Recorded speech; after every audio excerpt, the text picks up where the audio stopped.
This topic of US government and politics covers political participation, and one of the most important aspects of that is the election of the president. Here is a detailed breakdown of the process, including key steps, constitutional provisions, and modern political realities.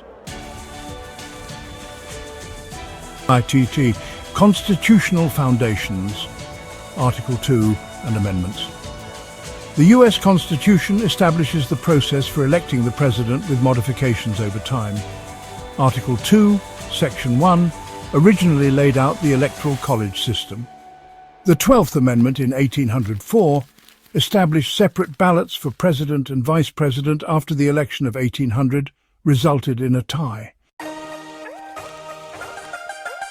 The 22nd Amendment in 1951 limits the president to 2 terms. The 23rd Amendment in 1961 gave Washington, D.C. 3 electoral votes. The 25th Amendment in 1967 clarifies presidential succession if a president is unable to serve. 2. The steps of electing a president. 1. The invisible primary, pre-election year. Potential candidates start forming exploratory committees, fundraising, and gaining media attention. Party members and donors evaluate candidates. Early endorsements from influential figures help build momentum. Primaries and caucuses take place from January to June of the election year. The purpose of these contests is for parties to select their nominee through state-by-state competitions. There are 2 main types, primaries and caucuses. Most states use primaries, where voters cast secret ballots. There are also 2 kinds of primaries, open primaries, where any registered voter can participate, and closed primaries, where only registered party members can vote.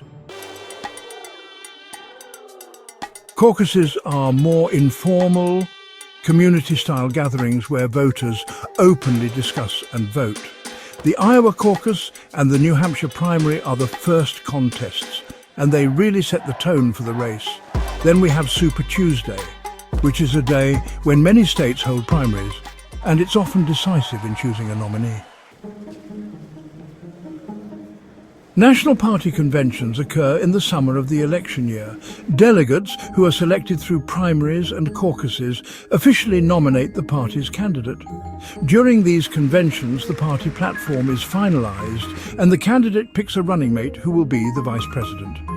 Major speeches are given to unify the party and energize voters. From August to early November, the general election campaign kicks into high gear. Candidates debate, hold rallies, and spend millions on ads. Swing states, also known as battleground states like Pennsylvania, Michigan, and Florida, receive extra attention.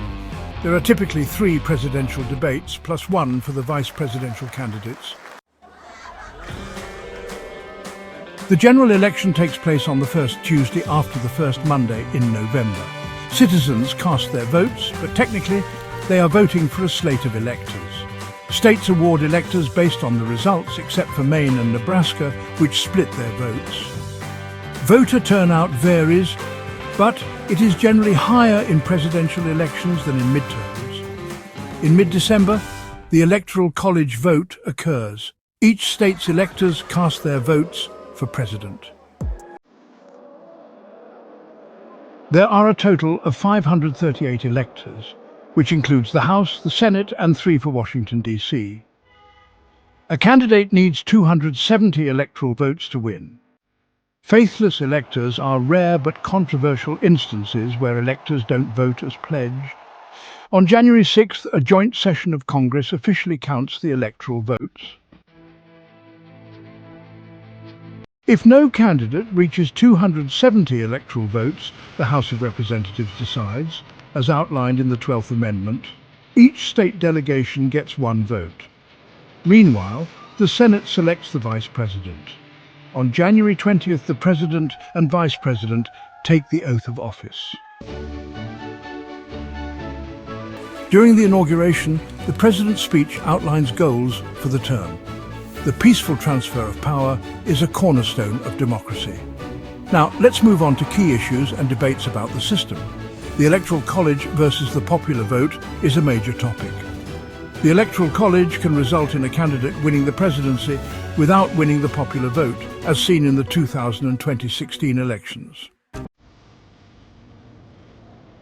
In recent years, we've seen some modern changes. The rise of social media means candidates now rely on digital ads, Twitter and YouTube. Early and mail-in voting have increased since the COVID-19 pandemic.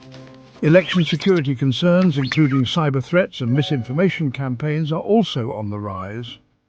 In summary, the presidential election process blends constitutional principles, party politics and modern media strategies.